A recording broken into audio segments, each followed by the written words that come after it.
Guys आता आम्ही आलोय प्राचीन कोकण बघायला. इथं बघा गायने तिथं वासरू आहे.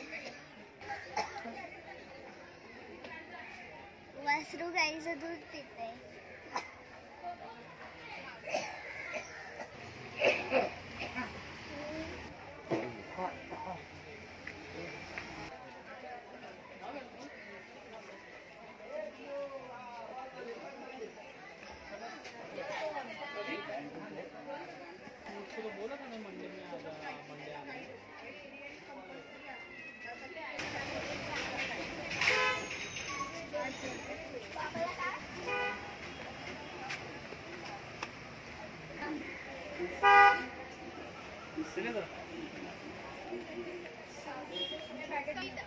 कवी माधव यांनी 100 वर्षापूर्वी चिपळूण येथे झालेल्या पहिल्या कोकण मराठी साहित्य संमेलनामध्ये या कवितेला कोकणची प्रातिनिधिक कविता म्हणून स्वीकारण्यात आली. या कवितेमध्ये कवीने कोकणच्या निसर्ग सौंदर्याचे वर्णन केले आहे. सह्याद्रीच्या तळी शोभते हिरवे तळ कोकण, राष्ट्रदेवीचे निसर्ग निर्मित केवळ नंदनवन. या कवितेमध्ये नंदनवन हा शब्द आला. नंदनवन या शब्दाचा अर्थ आहे स्वर्गातील इंद्राची बाग. जितके सुंदर आहे तितकेच आपलं कोकणही सुंदर आहे. ही गुहा काळाचे प्रतीक आहे. या गुहेच्या अलीकडे आहे, गुहेच्या पलीकडे आहे 500 वर्षापूर्वीचा भूतकाळ. इथून पुढे पाहणार आहात 500 वर्षापूर्वीची कोकणी माणसं कशी राहत होती, त्यांची समाज रचना, ग्रामरचना, खाद्य संस्कृती, परंपरा कशा होत्या. गुहेतून येताना थोडंसं वाकून या. नंतर बात करना काय ते उद्या बात कर.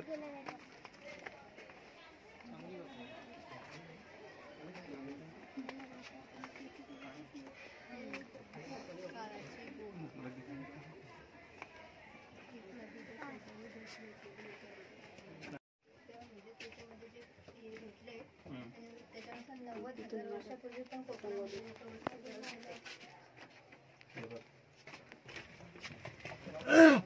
मला काही नाही. अरे लागला का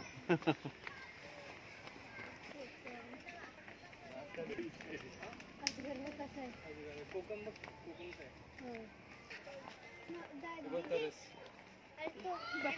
यांचा उल्लेख केलेला आहे की हजारो वर्षापूर्वी भगवान परशुराम होऊन गेले. त्यांनी संपूर्ण पृथ्वी जिंकून घेतली आणि जिंकून घेतलेली सर्व पृथ्वी त्यांनी दान केली. दान केलेली कोणतीही गोष्ट आपण वापरत नाही, परंतु त्यांना राहण्यासाठी भूमीची गरज होती. म्हणून आपण ज्या ठिकाणी उभे आहोत तिथे हजारो वर्षापूर्वी समुद्र होता. त्यांनी त्याच्याशी युद्ध केले आणि त्याला 40 ते 50 किलोमीटर पाठीमागे ढकलले आणि ते कोकण प्रदेशाची निर्मिती केली. म्हणून या कोकण प्रदेशाला परशुरामांची भूमी असेही म्हणतात. कोकणामध्ये लाल रंगाचा जांभा नावाचा दगड मिळतो. जांभ्या दगडाचा हा जो पक्का रोड तयार केला आहे याला कोकणी भाषेत पाखाडी म्हणतात. पूर्वी सामान्यपणे अशा पाखाड्या ग्रामदेवतेकडे जाण्यासाठी बांधल्या जात असत. आपण सुद्धा याच पाखाडीने प्राचीन कोकणच्या ग्रामदेवतेकडे जाणार आहोत. आणि या बाजूला गावची कार्ड दाखवतो.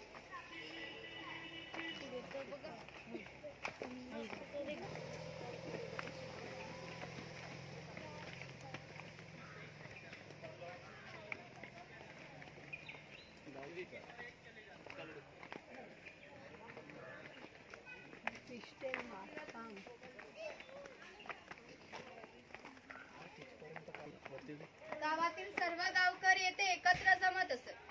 गावातील 2 व्यक्तींची भांडणे झाली तर संपूर्ण गाव येथे एकत्र येऊन गावप्रमुख त्यांच्या समोर न्यायदान करीत असे.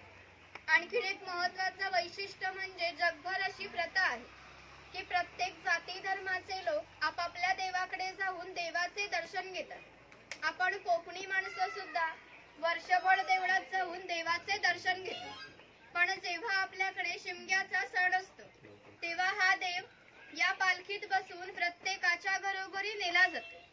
म्हणजेच कोकणी माणूस आणि देव यांचं नातं इतक्या जवळचं आहे की आमचं एकमेकांकडे जाणं येणं असतं. या देवीचं नाव वाघजाई आहे. हे नाव आम्ही जाणीवपूर्वक ठेवले, कारण असं म्हणतात की ज्या निसर्गामध्ये वाघ आहे तो निसर्ग समृद्ध असतो आणि 500 वर्षापूर्वीचा निसर्ग सुद्धा समृद्ध होता. आम्ही कोकणी माणसं वड, पिंपळ, नागसाप यांची पूजा करतो, म्हणजेच आम्ही निसर्गपूजक माणसं आहोत. म्हणून या देवीचं नाव सुद्धा प्रत्यक्ष निसर्गाशी संबंधित असंच ठेवलं आहे, वाघजाई. ही आमची पारंपरिक वाद्ये आहेत. लाकडी ढोल आहेत, मातीचे ताशे आहेत, मातीपासून बनवलेले आहे. हे ताशे 110 वर्षापूर्वीचे जुने आहेत. वाजवणारे जर कसबी असतील तर त्यांचा आवाज 1 ते 2 किलोमीटर पर्यंत जात असे. पूर्वी यांचा उपयोग संदेश वहन व धार्मिक कार्यासाठी केला जात असे. की कोकणात भरपूर भूत असतात, तर कोकणवासी यांची अशी श्रद्धा आहे की हा देव त्यांच्यावर नियंत्रण ठेवतो. म्हणून याला शिमग्याच्या वेळी गाराणे घातले जाते. तसेच पशुबळी सुद्धा दिले जातात. हे वीरगड आहे वीर लोकांचे प्रतीक चिन्ह. ज्यांना युद्धामध्ये वीरगती प्राप्त होते त्यांच्या स्मरणार्थ बांधलं जातं. इकडे कटलक्ष्मी दाखवले. स्वतःला चपकाचे फटके मारून घेतात ना पोतराज, त्यांना कडक लक्ष्मी म्हणतात. ते लोक गावात खेळ दाखवण्यासाठी यायचे. कुशलतेने होडी वल्हवतात आणि पहाटेच्या वेळी घरी परत येतात.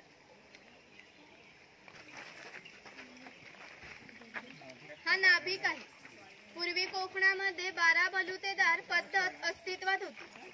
म्हणजेच नाभिक, सुतार, चर्मकार, कासार हे लोकांना घरोघरी जाऊन सेवा पुरवत. त्या बदल्यात त्यांना पैसे नव्हे तर केवळ धान्य मिळे. म्हणजेच एका नाभिकाला एका कुटुंबातील पुरुषाच्या घरोघरी जाऊन केस व दाढी करण्यासाठी वर्षभरासाठी 4 पाहिजे, म्हणजे सत्ताचे 8 किलो धान्य मिळत असे. आमच्या नाभिकाविषयी आणखीन थोडं मजेशीर वर्णन आमच्या लोकसाहित्यामध्ये आढळतं. असं म्हणतात की गावातील प्रत्येक गोष्ट ही नाभिकाला माहीत असते आणि नाभिकाला माहीत असलेली प्रत्येक गोष्ट ही संपूर्ण गावभर होते. प्रथेप्रमाणे आपण आधी खोतांच्या घरी जाऊ, मगच गावात फेरफटका मारू. हे खोत आहे. राजाचा गावातील थेट प्रतिनिधी म्हणजे खोत. धार्मिक आणि राजकीय बाबतीत पहिला मान खोतांचा. खोत गावचे प्रमुख असे. गावात न्यायदान करणे, महसूल गोळा करणे ही कामे खोतांची असत. ही खोतांची बायको आहे. कोकणी स्त्रिया सुंदर होत्या आणि शूरही होत्या, परंतु त्यांना स्वातंत्र्य नव्हते. माझघराचा उंबरठा ही त्यांच्यासाठी मर्यादा होती. खोतांची 2 मुले आहेत. ती आपला परंपरागत खेळ सोंगट्या खेळत आहेत. महाभारतामध्ये हाच खेळ धर्मराज आणि दुर्योधन यांच्यामध्ये द्यूत या नावाने खेळला गेला. हस्तिदंती फासे असतात किंवा शंखांच्या कवड्या असतात. त्या टाकून विशिष्ट प्रकारचे दान मागितले जाते. त्यानुसार सोंगट्या मागे पुढे सरकावून हा खेळ खेळला जातो. घराची रचना पहा. खोत ज्या उंचवट्यावर बसले आहेत त्याला ओटी असे म्हणतात. उजव्या बाजूला आहे देवघर. खोतांच्या मागे आहे ते माझघर, म्हणजेच पूर्वीची बेडरूम. घराचे छप्पर पहा.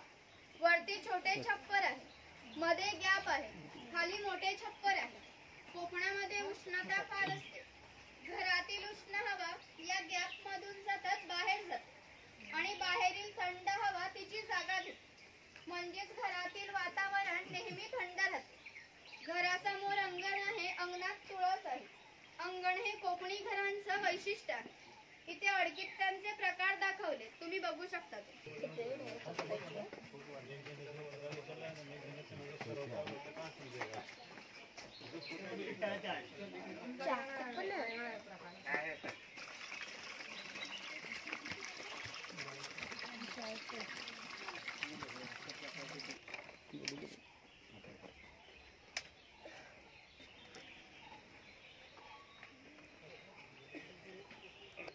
तेव्हा येथील 2-3 निखारे घेऊन स्वयंपाकघरातील चूल ही पेटवीत असे. हा विस्तव विझला तर घरातून गारगोटी दगड ठेवलेले असे. त्या एकमेकांवर घासून विस्तव करावा लागत असे.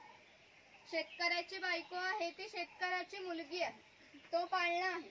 पाळणा आम्ही शेतकऱ्याच्या घरात कायमस्वरूपी टांगून ठेवला आहे. कारण आमच्या शेतकऱ्याकडे दरवर्षी पालना हलत असते. ती कणगी आहे.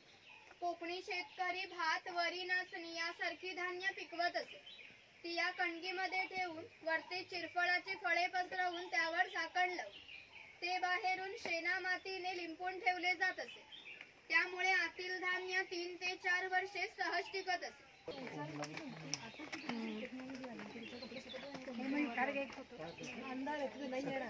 चे दिवस आले की लाल मातीचे गणपती तयार करणे, उन्हाळा आला की मातीची मडकी तयार करणे. हे जे सफेद कोकणात नारळाची झाडे खूप मोठ्या प्रमाणात असतात. त्याला नारळ येण्यापूर्वी एक पोळी येते. तिला आडवा काप दिला जातो.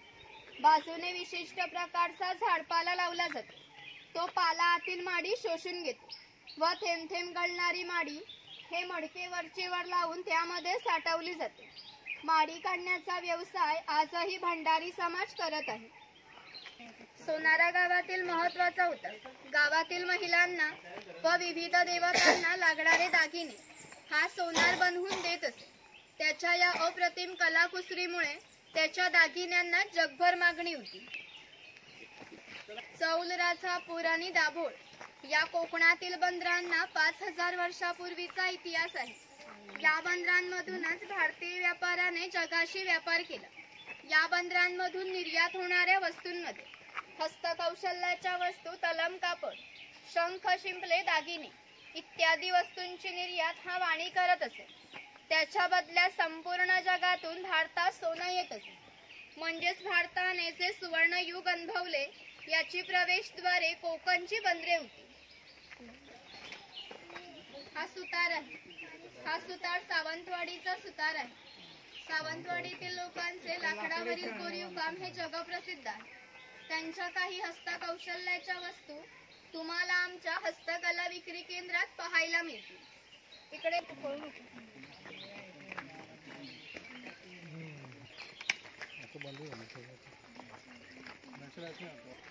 त्याचप्रमाणे त्यांना लागणारी लोखंडी अवजारे बनवून देण्याचे काम हा लोहार करत असे.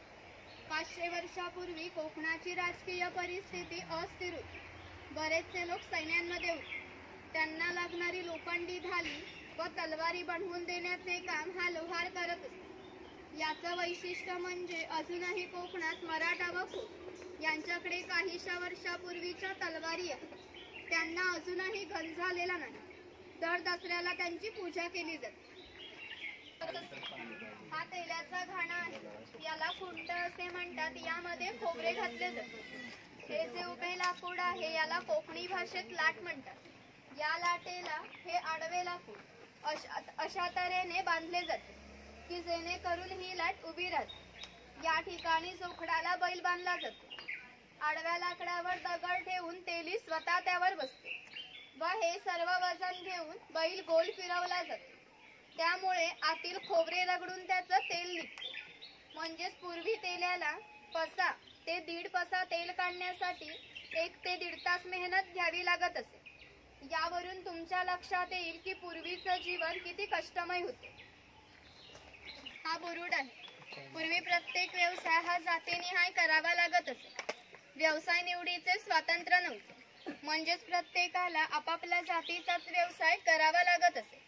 म्हणजेच बांबूंच्या वस्तू बनवून देण्याचे काम हा बुरुड करत असे. ही फुलांची परडी आहे, सूप आहे आणि रवळी आहे. हिचा वापर धान्य धुण्यासाठी किंवा आजही धार्मिक कार्यासाठी केला जातो. जेव्हा आपल्याकडे एखादे शुभ कार्य असते तेव्हा घरातील कुमारिका किंवा सौभाग्यवती स्त्रिया ह्या रवळीमध्ये दिवा हातात घेऊन उभ्या असतात. शुभ कार्य पार पाडण्यापूर्वी हा दिवा विझला तर ते अशुभ मानले जाते. अजून आमच्या चाकरमान्यांचे जर मुंबईला लग्न असेल तर ही रवळी गावावरून मुंबईला पाठवली जाते.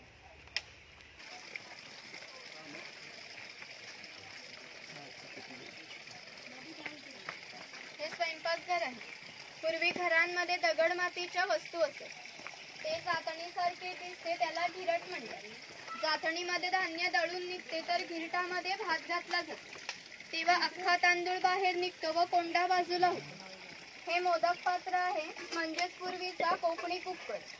यामध्ये खाली पाणी ठेवले जाते, त्यावर चाळण ठेवून त्यावरती केळीचे पान ठेवले जाते व त्यावर मोदक ठेवले जातात व हे झाकण लावून हे चुलीवर ठेवले जाते, त्यामुळे आतील मोदक शिजून निघतात. पुरण यंत्र आहे, याच्यामध्ये डाळ टाकली जाते व हे रॉड दोन्ही बाजूंनी गोल फिरवले जातात, त्यामुळे आतील डाळ ही वाटून निघते. वाटलेली डाळ या बाजूने बाहेर निघते व त्याच्या पुरणपोळ्या बनवल्या जातात. शेवयाचं यंत्र आहे, लाकडी आहे आणि तो लोखंडी आहे. तो टिफिन बॉक्स आहे. 2 चमचे, खाली 3 जेवणाचे डबे आहेत आणि वरती तांबे आहे. दोन्ही बाजूंनी लॉक केलेलं आहे. बाजूला चहाची किटली दाखवले मोठी. दगडी उखाळ आणि मुसल दाखवले. यामध्ये पूर्वी भाताचे पोहे काढले जात असे. इथे चमचे दाखवलेत लाकडाचे. फिश मार्केट वर आपली काही वजली फिश हत्या.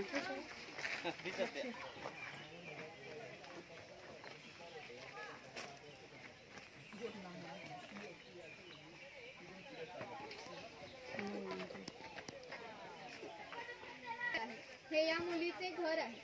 पूर्वी कोकणातील मुलींची लग्ने वयाच्या 8व्या किंवा 10व्या वर्षी होत असे. तोपर्यंत हा कासार या मुलींना बांगड्या भरण्याचा कोणताही मोबदला घेत नसे.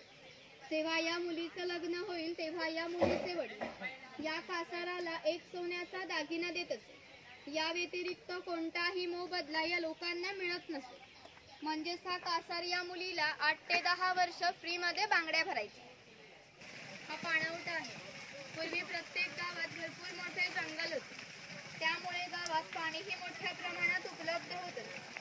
गावात ज्या ठिकाणी उंचावर 12 पाणी असेल तेथे धरण बांधून प्रत्येकाच्या पाणी पाठानं नेले जाते.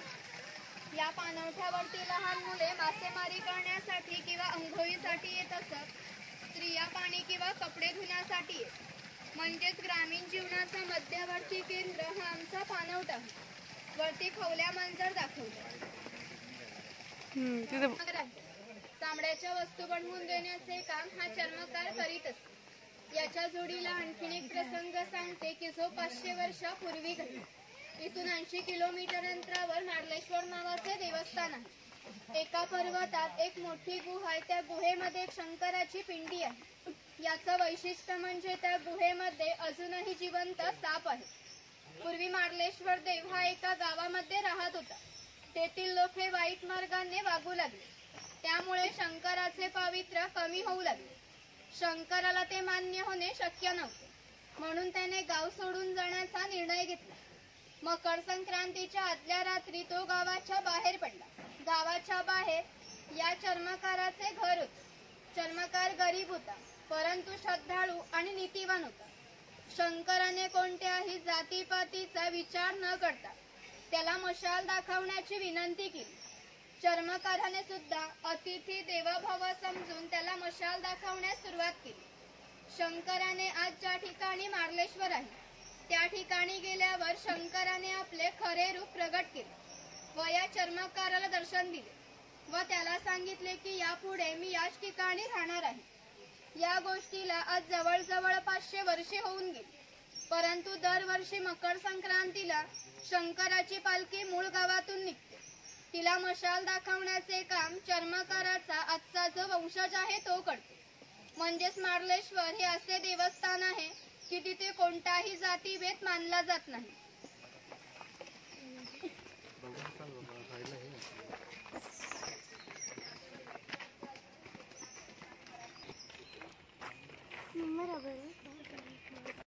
ज्याच्याकडे भरपूर धन आहे.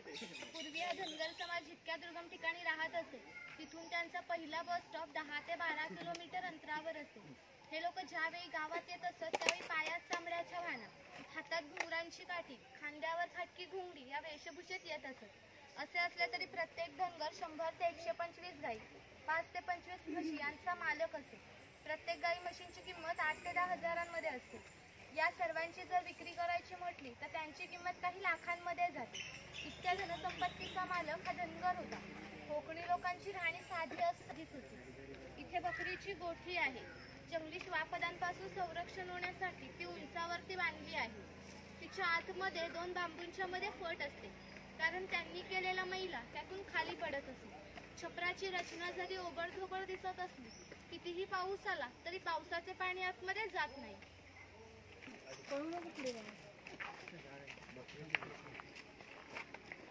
लाल रंगाच्या खोडापासून कात तयार केला जातो. जो पानामध्ये खातात ना, लाल रंगाचा कात त्याच्या खोडापासून तयार केला जातो. ही कातभट्टी आहे. हे जे खैराचे झाड आहे ते तोडले जाते. त्याच्या आतील भागाचे छोटे छोटे तुकडे करून पहिल्या 4 मडक्यांमध्ये पाण्यासोबत उकळवले जातात. जो लाल रंगाचा पाक तयार होतो तो 5व्या मडक्यामध्ये विशिष्ट तापमानामध्ये उकळवला जातो.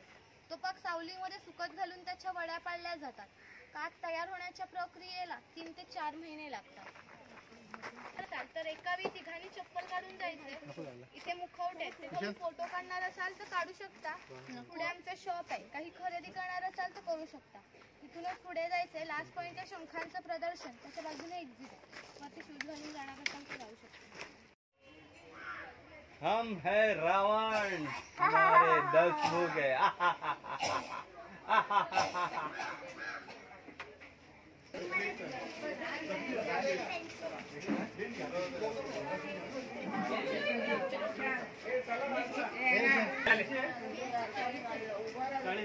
नाना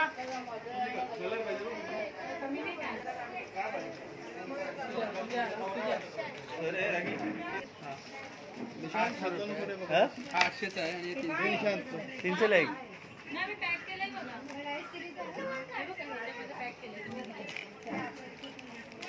आणि हा 800 ला. त्यासाठी करून कोकमचा एक आवला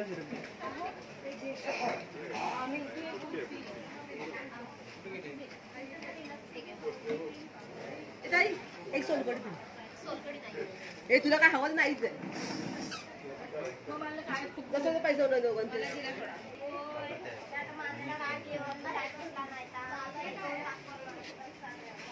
गावसीमा आहे. आम्ही कोकणी माणसे फार श्रद्धाळू आहोत. जेव्हा आम्ही गावाबाहेर जातो तेव्हा या गावसीमेवर जो देव आहे त्याला राखणदार असे म्हणतो. त्याला नमस्कार करूनच आम्ही गावाबाहेर जातो. कारण आमची अशी श्रद्धा आहे की हा देव आमच्या पाठीशी ठामपणे उभा असतो. म्हणून आम्ही जगात वावरताना आत्मविश्वासाने वावरतो आणि यशस्वी होतो. तुम्ही जर श्रद्धाळू असाल तर यांना जरूर नमस्कार करा. इथून तुमचा पुढचा प्रवास सुखाचा व आनंदाचा होईल. तिथूनच खाली आता लास्ट पॉइंट आहे शंख प्रदर्शन, तिथूनच खाली एक्झिट.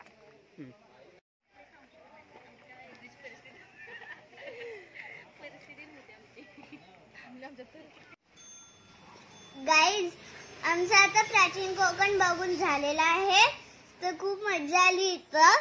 खूप चांगले चांगले पुराणे जमान्याचे इथं दाखवलेलं काय काय होतं.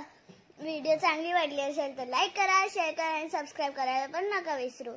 आणि तुम्ही कधी गणपतीपुळेला याल तर प्राचीन कोकणात नक्कीच या. तर भेटूया नेक्स्ट व्हिडिओ मध्ये. Bye guys.